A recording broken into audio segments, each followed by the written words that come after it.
Welcome back to HM&E Review Things. Today we're here to talk about two movies in our ongoing weekly, very busy summer blockbuster season. We all finished watching The Flash 2 days ago, and I just finished watching Elemental today, so we're going to talk about those two movies. We will be docking into spoilers. I don't think anything too major twisty or anything, but we didn't watch Elemental, so you're going to have to do more of the review. Yeah, that's fine. Let's talk about The Flash first then. What did you guys think about The Flash? What were your expectations going into The Flash? Well, I think it was clouded, like we said, by a lot of Ezra Miller's antics or behaviors in the news, and you could tell they were really keeping him away from the media. So he didn't promote with them. I think he made one quick appearance. I think he showed up on the red carpet for the premiere. That was right, but they were relying heavily on the Keaton story and the Supergirl story and just the property, but really keeping up. So I think that dulled a lot of expectations. People kind of just flew under the radar a little bit. Sure. And that was also mixed with some of the tweets and early reviews. This is the greatest superhero movie ever, and so what James was your expectations?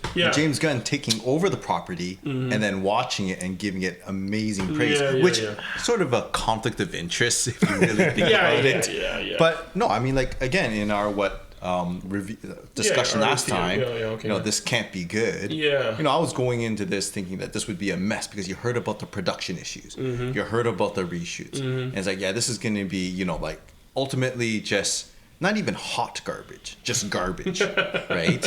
But I mean, I was shocked how much I enjoyed this film. Right. I was really shocked. Same thing. Ezra Miller. It's difficult to separate kind of all the news and the stuff that he's been in outside of the movie, but also his characterization of the Flash in the previous movies weren't the most endearing anyway. It's a little grating, but I too was quite shocked at how much I enjoyed this movie. Right. So what worked for you guys here? Well, we came in knowing that this was going to be a multiverse movie. That's the flavor of the year. Yes. And we've seen probably like 4 or 5 in a row multiverse type of movies with superheroes. So those two combinations is a little bit tiring for me. So I was thinking, okay, I don't know how they're going to do this one justice.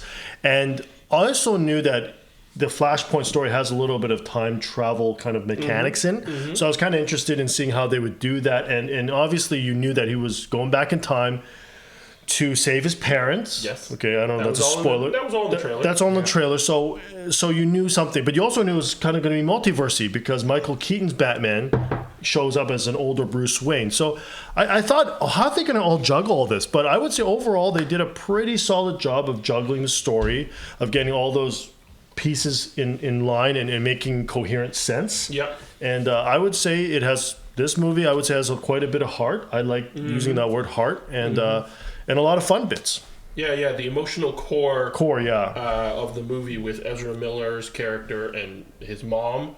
And him against himself. It all kind of worked really well. It was actually a lot of the other stuff that I thought was a bit superfluous. Anyway, Rob, what worked for you in this movie? You know what? You have to give credit to Ezra Miller being able to play kind of two distinct Barry Allens in the two universes when when he went into the other universe, right? And the first half of the film, a lot of his mannerisms was kind of annoying, right? Like, I mean, it was off-putting. Yeah, more in line with what we had already seen. Yes. But then as the film progressed, and then he recognized how annoying he is, you can see him change. And you also saw his younger self changing too. And I thought you have to give credit to him to actually be able to pull that off. I mean, I think that's a really smart writing structure of showing an origin story, which we've seen so many superhero origin stories, but this one is told from the perspective of the older, wiser self to the younger. I thought that was really, really clever. Just the way that they framed that was really, really smart. And I thought, just on that same topic, I thought just the visual effects as well. Sometimes you see when the actors playing double, like, it's always shot so that it's a stunt double from behind and then they're touching, but there were so many shots that they were all on screen at the same time, and there were no uncanny valley, this is green screen. You can't really see the digital. I fully bought into that there's just two of them. Yeah, it was a good platform for trying a lot of fun things, and it was a fun movie. I think you're gonna watch it, and not it doesn't have just heart, but a lot of fun elements. I thought it was a good movie. Yeah, and I think the supporting cast was quite strong. You know, they used Keaton in a pretty smart way. Obviously, if you're a big 1989 Batman fan, I think he's our Batman. He defined this new genre of Batman with even the Danny Elfman music. So that really hit, obviously, the emotional kind of nostalgic beats. My Batman is the animated Batman. Right, I grew up with that more, but yeah, because I didn't actually watch 89 until like 4 or 5 years ago. Okay. I watched Batman Returns. Right. Oddly. Anyway, so I think another thing that worked really well for me in this movie was because we've seen the Flashpoint Paradox, the animated movie, as well, which is based much more accurately to the comic book. And, you know, they cut out and they took out the reverse Flash idea, and like just the little changes in Aquaman is not in it, and that war between Atlantis and the Amazons isn't there, and it made for a pretty focused movie. I did find that as good as Keaton was, and maybe this is my next question is what didn't really work. Keaton, I thought, worked 90% of the time really, really well.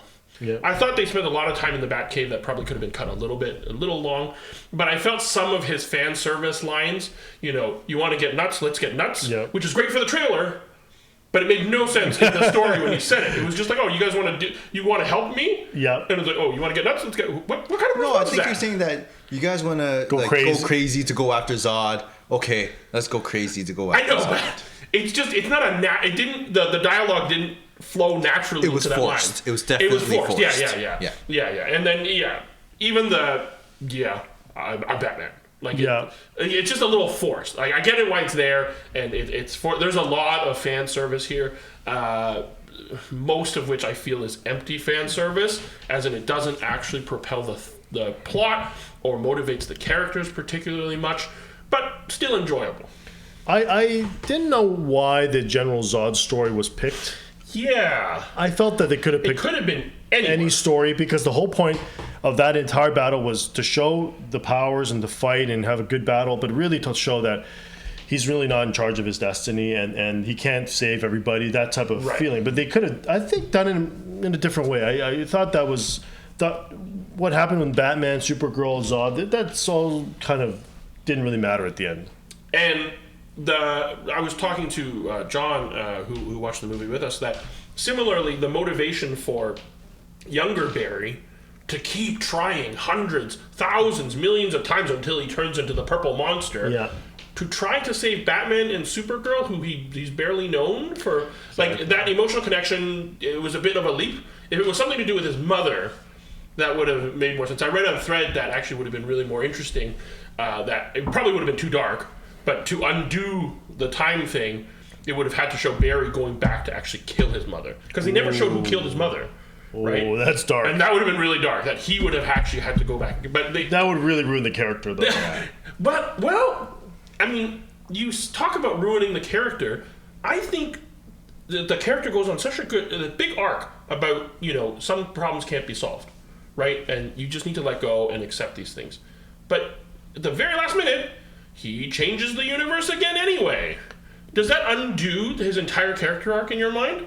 Like, I know, and Rob, you sent an article that was saying that it's been widely circulated, there's been a lot of reshoots. Yeah. Like, they shot several different endings of Batman's, which Batman would show up. And so, and there was one apparently where, possibly the original, where Keaton and Supergirl actually shows back up somehow. Right? And, like, so he goes through all this whole lesson and learns not to change things, and then he goes and changes something. It's been inconsistent. You know what? Conspiracy theory. Hot take. Okay. They get a phone call from George Clooney's agent and say, hey, he's available. He's a Batman. We have a Batman that's available. Well, write him in. I mean, we should talk about that, though. You know, at what point is fan service not really servicing the story? Correct. Because, yes, you get these, like, laughing moments. Nicolas Cage showing up. But all of those were not servicing the story. No, that's my point. Yeah. It's just showing the universes colliding. It's just people wanting to see Right. wow, this is so cool that they got Clooney. Yeah. Right. Where's Val Kilmer? Right. They got the old Superman. They could have done Kilmer. They clearly are digitally recreating old Superman badly. Yep. I mean, we talked about the CGI problem in our out of theater. But it really serves no point in the story other than, haha, that's a cool moment. Right.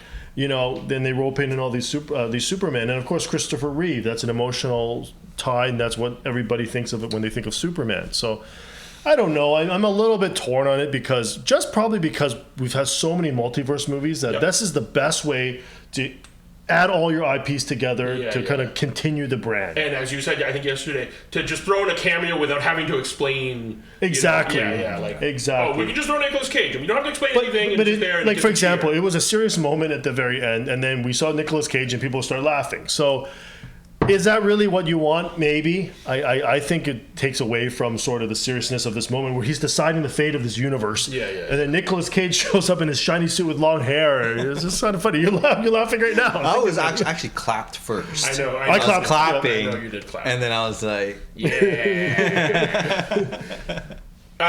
Which I think I'll mention when we get to Elemental.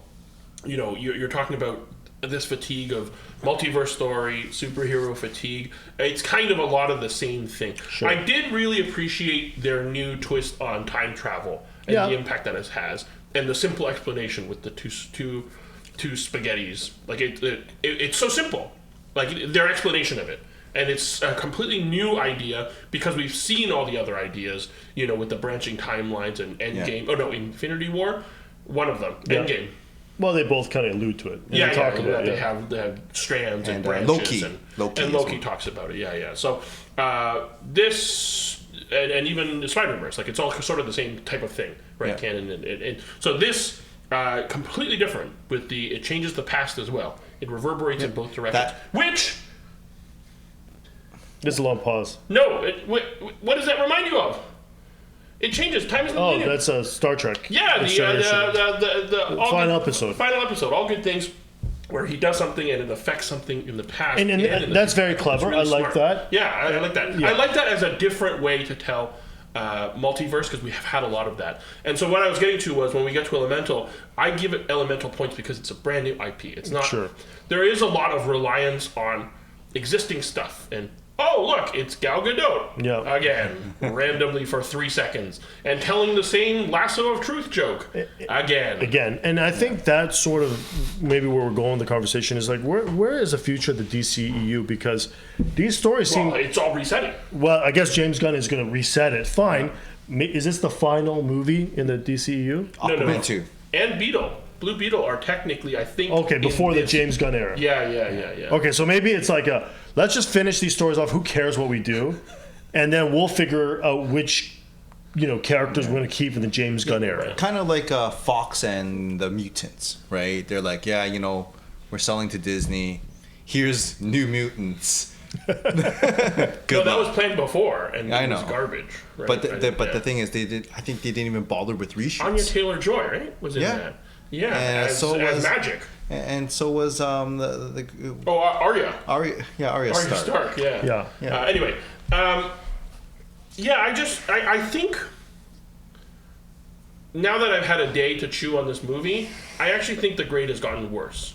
I think the core of the movie, Ezra Miller, his decision, his wrestling with himself, his decision to accept his mother's death, is really good.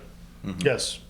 I actually think a lot of the other stuff is actually exciting to see for the first time, but as you're talking about, it doesn't serve as anything, and it's just. Exactly. That you needed a final battle because it's that type of movie, but I really didn't care what happened to any of the characters because of the entire mechanics of it. And quite frankly, it doesn't really matter what happens to Batman, Supergirl, Zod. It doesn't really matter because it's not really about that. It's really about a core story. It's really kind of like a Back to the Future story where it's trying to wrestle with what happens when I change stuff. So which is why I have a bit of a problem that we spent so much time with Keaton. Yeah. Only for it to be, he doesn't exist anymore. His world is gone. I thought it'd be more interesting if Keaton's, like, for example, Batman sacrificed himself so that the Flash could accomplish something. Right. Right? Instead of, he just dies and it's really, he's just I like... think there's something like that in the original comics or in the cartoon. Rob would know more than me. In the animated movie? I don't remember. There's something. Because in the animated, it's not Bruce Wayne that's Batman. It's Thomas Wayne. Thomas Wayne, yeah. Yeah, his son dies. It was his son who got shot. His son just got shot, and the mother becomes the Joker. Well, I just think wouldn't it make more sense if Supergirl and Batman work together to help him restore the universe, right, to a time proper or whatever, versus this battle for no reason. Because the throwaway line is, "Well, my mother's in this universe. I got to save this universe." That's the only reason everybody goes to battle. Flash could have died in this battle, by the way, but for some reason, it's just right. Kind of, because if he had gone back and fixed the problem, fixed the thing that he changed, that universe wouldn't be doomed, maybe? Or it's hard to follow. Or wouldn't even exist. Yeah. Right? Because remember, spaghetti. Right, yeah. And then the other big question that I have that is, I think, left unanswered because of these last-minute changes is in the post-credit scene. Yes. With Aquaman. Yes. Which universe is that? The one he comes back to. Restored, newly changed universe? It's the one. The Clooneyverse. It's the Clooneyverse. It's the Clooneyverse. So it's a different than. This is a different Aquaman. It's a different Arthur Curry. Well, I guess he's not affected. I guess because in one of the spaghetti universes, right. He's a dog. He doesn't exist. Yeah, he was named after the dog, or he doesn't exist. No, he exists. The only thing that's different is the Clooney. So maybe that little strand of, what he did for his father changed some few things. Yeah, I don't know. It's a bit weird. That was a bad scene. It was just. Yeah. He made him. He was like a drunken homeless person. What happened was Jason Momoa's agent called. He's available. Let's get him in. Yeah. Apparently, there was a cameo by Jamie Lannister. Okay. Yeah. Apparently, Flash steals his pizza in, I think, the new Youngberry. When he's running, he steals his pizza, and then he steals a hot dog from the director. Oh, okay. In the courtroom at the end. Yeah. So Jamie Lannister. I don't know. So I feel that I came out feeling and it's gotten a little bit worse. I think the emotional core of the movie is still very good. It still ranks fairly high in the list of DC movies. So where would you rank this out of all the DCEUs? I think the Suicide Squad is up there as a really good one. Suicide Squad. Yeah. Wonder Woman 1 was pretty good. Wonder Woman 1 up until the third act was really good. Yeah. And then the third act brought it down to, okay, I guess it's all right. A lot of these movies are like that, though. They need to have that battle, CGI battle, and it kind of ruins it. Right. Yeah. The Wonder Woman was especially egregious for that because Ares up to that point was the manipulator, and like all of a sudden you're having to fight this big CGI monster. It complete 180 type of thing. I don't know what other good ones are there. Man of Steel is generally received as one of the top. That's the one where Henry Cavill in General Zod. Yeah. Henry Cavill is told as Superman to just let people die, right, by his dad. Yes. Right. Jonathan Kent says, just sometimes you have to let people die. Yeah, just let them die, and let me die too while you're at it. That is not Superman. Very not the character of Superman. So I didn't like that. I don't even mind that he killed Zod at the end. I know that was a big thing that he shouldn't have done that. Or I'm okay with that. I mean, is that really better than? I guess in the original he throws him into the family could have just moved, right? They just stayed. Like he held them long enough. It was so slow. Should we just go left? So I don't know if I would actually hold that one quite high. Not a lot to choose from. There's not a lot to choose from. So I think this is quite high on the list. Top 3 maybe of DC, but that sounds really good. But it's. Didn't you like Shazam? I did like the first Shazam actually. Actually, that might be. It's difficult to call that like a really good movie. I felt that it's a good heartwarming movie. It's probably a very non-traditional Superman movie. Shazam 2 is the worst of all the DCEU by a country mile. But Shazam 1, that's up there too. Yeah, that's a good point. That's a good reminder. But with the numbers coming in, I think James Gunn era has to do something because I don't think Blue Beetle's going to make a lot of money. I don't think Aquaman 2's probably going to not be well received. I know 1 made $1 billion, and so that's why I made 2. But No, I don't know, man. It doesn't look like it. In... You know what movie I would compare this to? I would compare this to No Way Home. Yes. No Way Home. In that, No Way Home also had a lot of cameos that if you didn't grow up with Andrew, and if you didn't grow up with Toby and Green Goblin and Alfred Molina, and if you didn't grow up with them, it's actually just an okay movie. Right? It's a really good movie for us because we know those characters and all those connections make sense. Right? And so that's sort of the same thing here. Yes. For a young person who doesn't know who Christopher Reeves is and hasn't seen and has no idea, wait, is that supposed to be Nicolas Cage? Yeah. Wait, the guy that was in the movie about himself? It doesn't service anything, so it's just kind of like, that's weird. And so I wonder, I think that's a good comparison in that. Good point. Yeah, there's a lot of empty stuff that's rewarding certain groups, but maybe as a standalone movie, it's actually not great. I want to take a break from multiverse. I'm tired of it. I feel like it's exactly that. It's the perfect way to cram every single thing from your childhood. So you're going to watch this movie, you're going to buy the merch, whatever, right? Is there merch? Our resident toy expert, Rob? Oh, yeah. McFarlane, who has the official license to make Batman toys, or DC toys in general, has merch coming out. Yeah, like Spawn Guy. Yeah, Spawn Guy. Oh, okay, I didn't know that. Excellent. I think, we have, I don't know if the Batmobile is in frame, but the Batmobile is a really good example of, here's something shiny that you remember. You can look at it, and then it doesn't do anything. We don't even use it. Like, it's just there for, whoa! And it looked cool when you revealed it. You know that this Batmobile will be destroyed in an instant. I think we just showed that. If you press this button... Yeah. That happens. So that it can fit through a slightly thinner alleyway. It can't even turn anymore. You lean it like a motorcycle. These are the nitpicks, but it really, some of this stuff is... And why did the Batwing have the gyroscopic rotating? Because he would throw up. Oh, I see. Yeah. This allows him to... Yeah. I see. Because they have that in Star Wars, in the B-Wing, so that... Yeah. It can, and actually even in Andor, which we filmed, but no one's interested in talking about it. So we haven't posted it. And the one more thing I wanted to add was, remember how one of the writers also wrote Edge of Tomorrow? Okay. You can see the element of the die repeat. Okay. They brought in that element to this film, which was something I caught. That's a good point. But I think that we need to talk about this one major glaring issue, which is, I don't know if it's a style thing or the CGI. Number one, the CGI was super inconsistent. Yeah. It was, at the most critical parts of the movie. And it looked either rushed or they made some bad, they couldn't figure out how to do it in time. So they delivered the movie as is. You're talking about, I'm talking about the time in the Chrono Dome or Chrome Dome, whatever you call that. Yeah. A lot of that stuff looked like a 2002 video game on PS2. For sure. It looks so bad. PS3. No, PS2. It looked like I was playing a video game that was really dated. Rob's take on that, however. Yes, I know.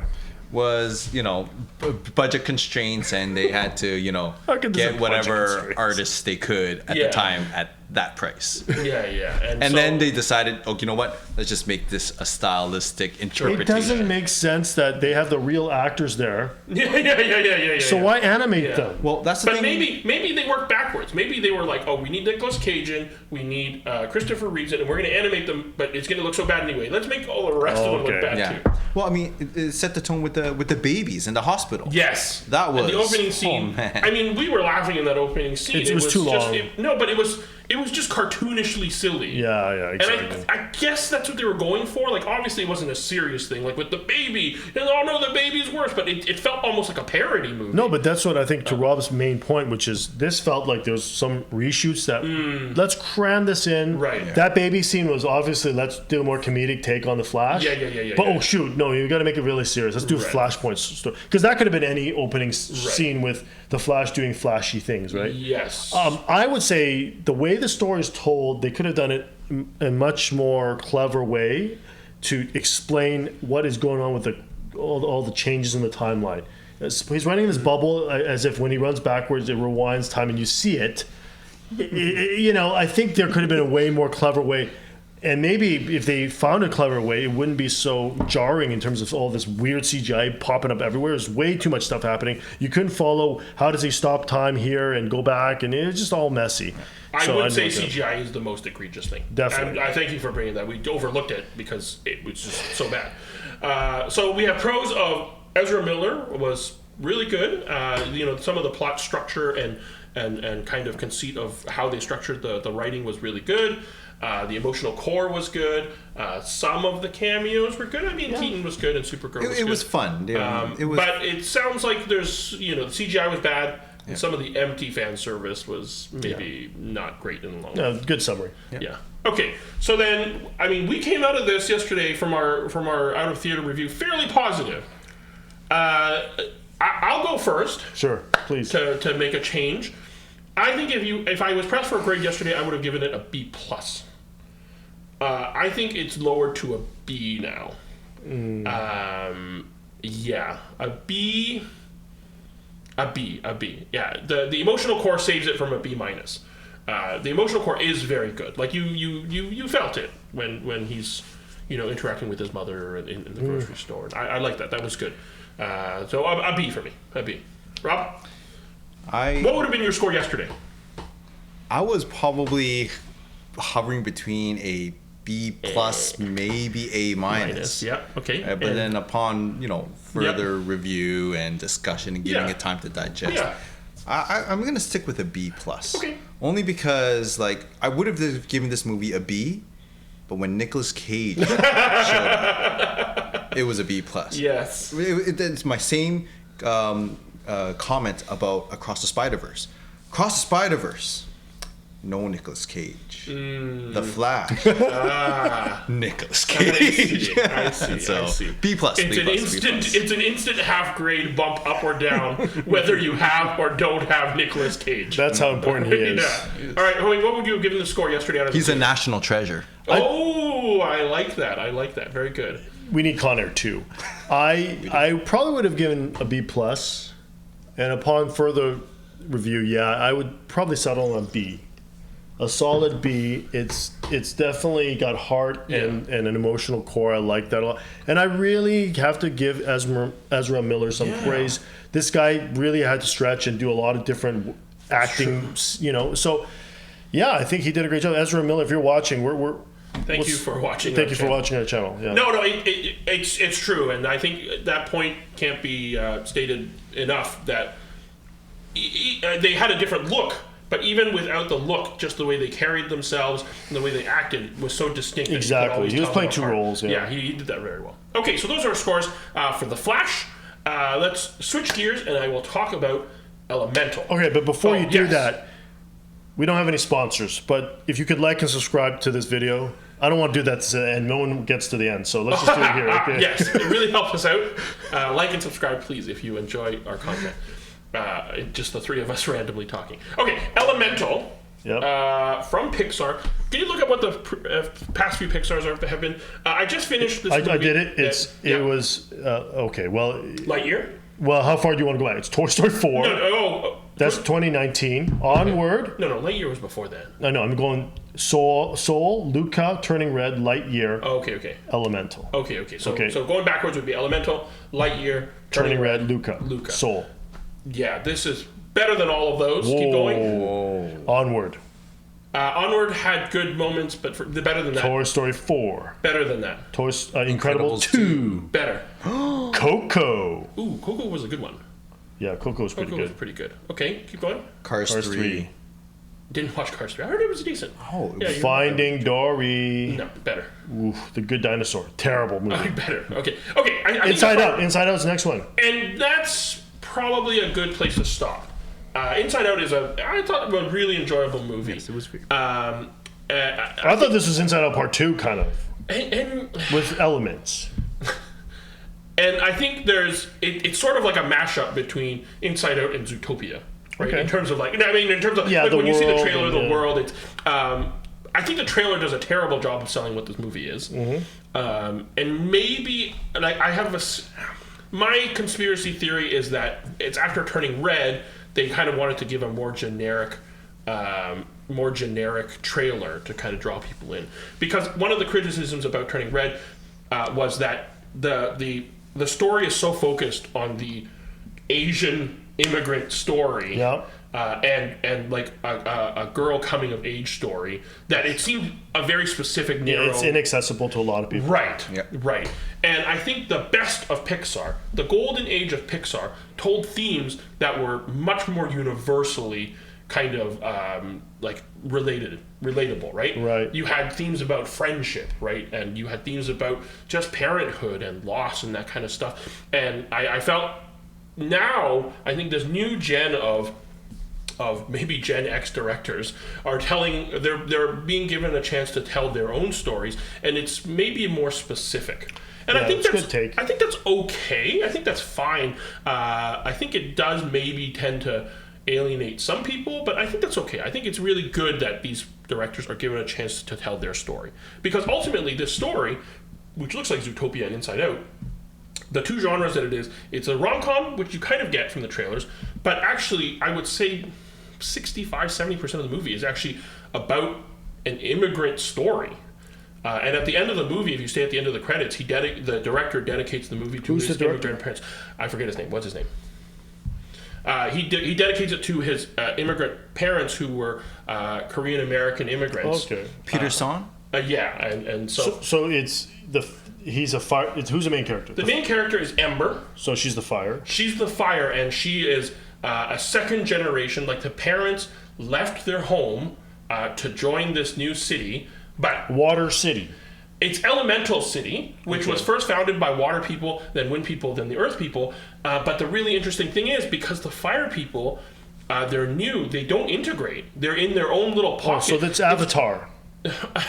I mean, they're just kind of outside the city, and they have their own little kind of fire town, and they're not really accepted. And so there's that element of it too, in terms of, I was explaining to my kids, like, that's how new immigrants kind of form communities. That's why there's Chinatowns and little Italies, because when you're a new immigrant and, you know, you want the foods that you have back at home and you want the language, you know, I feel it captures that new immigrant experience really, really well. There's a lot of, I think, very insightful points about it. Even when they first enter, you know, the elemental city, the custom person asks for their name, and they speak it in their own language, and they're just like, okay, we're just going to call you Bernie and Cinder, right? That kind of just like, and it's kind of played as comedic for the kids, or it's kind of funny, like, but that's how we got our last name, and that's like, exactly right. And so I think, like, little things like that. It's and then just kind of how other people see this new immigrant community, but also how they negatively, you know, view, you know, the outside community. I thought it just really, really lots of good insight that kids would have missed,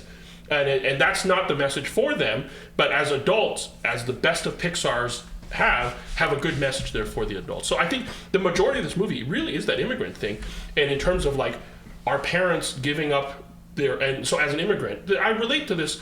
Because in the same way that we related to Turning Red, right? Our parents gave up so much to come here to Canada, and they gave up their life so that their kids can have a better life. And then it's that kind of burden of what you feel you owe back to your parents, and it kind of struggles with that a lot. And it's actually, so you don't get any of that from the trailer. Well, not just our parents giving up, but also a lot that's been taken away too. Right. And so and it kind of hits on that too, and then, the hardships of when they have it here, and then when they first settle. So I think it's really, really poignant, and it touches on very good insight on that immigrant experience. And so I wonder, again, similar to the Turning Red, if you are a non-immigrant family, you know, are you able to relate as much? Maybe, and you know, maybe part of watching movies is to get different perspectives. So I think there's really good value in that. But actually, on one of the Reddit threads I was reading, that the fire people come and they start their own little, you know, fire town. Different people were saying, oh, like, how come they made them so obviously, you know, Italian? And the other person looked at no, they're obviously, like, Indian. And it's like, no, they're obviously, like, Middle Eastern. So I like that that it's not clearly one culture, that different people are able to see themselves in that immigrant, you know, story in general. On the reverse, though, does a dominant culture, are they seeing themselves as the elemental city? Could you say like, oh, that's me on the other side? Yeah, maybe. Yeah, that's a good point. And actually, and there's a little bit of that too, because the secondary character, that the love interest, is Wade, the water guy, and he's kind of easygoing. He's kind of bouncing between jobs because he comes from money. And so he lives in, a big thing, and his parents all have kind of like, white collar jobs. Sure. They're architects and artists, whereas they're trying to run like just a tiny little store, a convenience store basically. Anyway. So the themes are good, but I want to ask about how's the plot and the resolution and character growth? Is it good? That's going to make or break the movie. Right. And I think the emotional, it has a lot of heart, going back to our Flash experience. It has a lot of heart. The main story is very good. The relationships are believable. There's no, comparing this to Turning Red, because Turning Red was definitely more comedic. Mm-hmm. Right, it's a bit sillier in tone. This is definitely more the older style. If there's a gradient, if there's a scale between, kind of that serious and that jokiness, early Pixar's balanced it perfectly. Right, yeah. And I feel the more recent Pixar's have definitely lent more towards the silliness, and with Luca, and you don't have that kind of. It's silly with moments of serious. Right.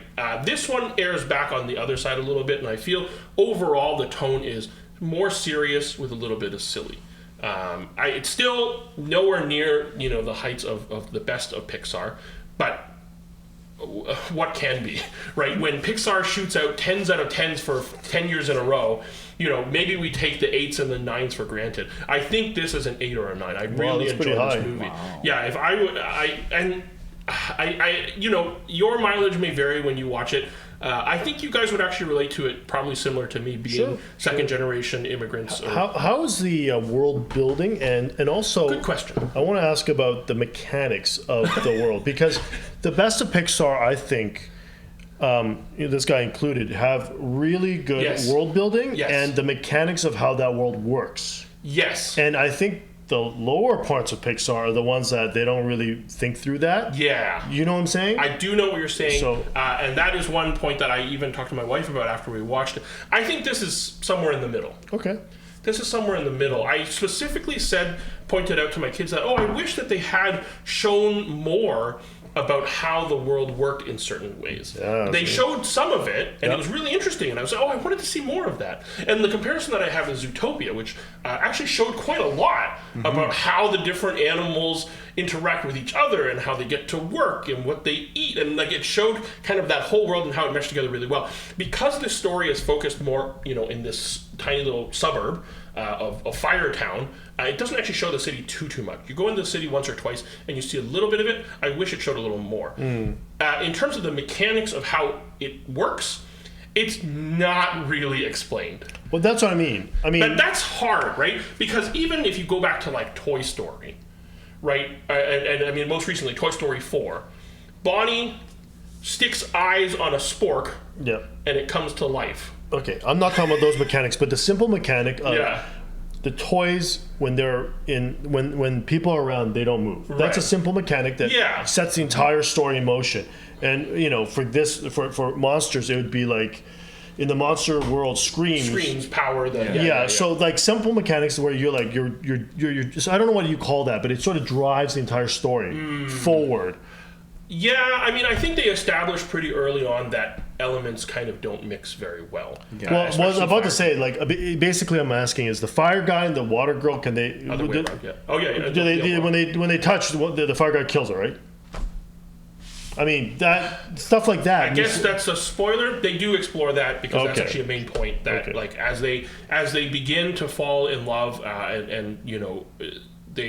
they realize they can't really touch, and how's that going to work? And it's about just kind of just trying and seeing what happens. For me, the example would be Soul, where I felt that they tried to do something kind of fun and clever, but the mechanics of the whole thing did not jive with me, and you're thinking, wait. Again, This is in between. This is all right, Rob giving. Yeah, this is a step closer towards. This is a good step towards the height of Pixar. Yeah. All right, it's a good movie. Again, same issue with me. Like elements, how do they interact with each other? Yeah. That's one thing I was like, because at least with Inside Out, that to me made sense. Yeah. The different emotions, all different emotions in the same brain. Yeah, exactly. Yeah. This I think probably is a little short of those kind of really high marks, but it's better than some of this. There's got to be a term for that. Like the best Pixar's are when they somehow use that to their advantage. They solve the problem within the world. Right. Somehow they do it, and I can't really totally explain it, but you know what I'm talking about. I do, because there's a good example of when I think when they're together or whatever at the end or near the end, my son actually shouted out of the theater. I had to shush him. I'm like, don't talk in the theater. He was like, what happens if they have babies? How they're missed. Yeah. Right. And it's like, wait, then if you actually think about it, then how are they born or die? That's what I'm saying. It's things like that. It's a little, they don't explore that too much. Because I think I've seen back, sort of behind the scene interviews where the director has a clever idea and then they kind of flush it out. And I think the best Pixar's are the ones that they just think through every single little bit. Yeah. And it just something about it just creates the world in your mind, and it's like you believe it. You believe this make-believe world is something that could actually exist. Yeah. Right? No, I agree. And just go to the Disney parks. It's like it'll just show you which ones are the ones that resonate in people's minds. Endure, yeah. So, I mean, my closing thoughts is that I will give this a final grade of an A-. Yeah, okay. Which is actually quite high. It's pretty good. Very high. I think part of it is because I came from parents that immigrated, and there is a bit of that. Like, I really relate to, when I think back to, like, it's crazy to think to uproot your whole family and to go to a place where you don't know the language and the culture, that kind of thing. And so this really hits home extra for me. So it's an A+, or A- for me, not an A+, an A- for me. It's a very big step back in the positive direction. Do you think your parents watching would say this hits home? I don't know my parents. I know my parents. They'd say, why would they build a fire town outside? I would have immigrated in the city right away. Right? These guys are weak. Yeah. No, but it's like a subway stop away. But I mean, I know what you're talking about. You know what I'm saying? Yeah. No, going back to your previous point. So one of the things is, again, to explain one of the mechanics of how it works is their subway trains are all on water, and it's kind of like water driven. Sure. And then so the subway rides over, Firetown. But a part of the mechanics of it, I guess, because when people get in and it's moving, it splashes water over. It's like, wait, why wouldn't you fix that if you're in Firetown? Instead of having every few minutes a train come by and splash all this water down that could potentially kill you, I think it's fix that. It's a cute idea, but that's when it starts. The logic is can you really picture elements becoming humanized? And I don't know, it's kind of weird, right? But we'll watch it eventually. I mean, Disney has a good track record, right? Can you see toys interacting with each other? Can you see fish interacting with each other? Can you see robots? They do a good job with that kind of stuff, and I think they do a good job here. I think the bulk of the story really is the immigration story. Sure. And the immigrant experience, and then there's a rom-com element to it, which I thought was also done fairly well. But it doesn't really get a lot into how the world works. I will support it just because they're telling these brand new stories about something from the heart. Right. And I'm glad they're finally telling immigrant stories. But that's what I mean. Like, they're telling immigrant stories and kind of the burden of, not living up to parents' expectations, which we've seen in the last couple of Disney and Pixar movies. And so this new generation... And so I think it's really good that directors are now being able to tell these stories. And I like, again... And the other reason it's an A- is because it's an original idea. Yeah. In a world where repeat. It's repeat. Dial of Destiny, repeat. Fast X, repeat. Like even Across the Spider-Verse is repeat. Like most of the movies we're seeing are reboots, sequels, that kind of stuff. This is a completely original idea, and good for them to trying to.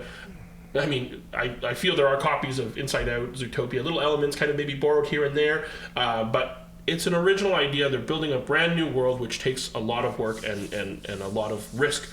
And I think they did a good job. Good. A- for me. Yeah, check out the movie.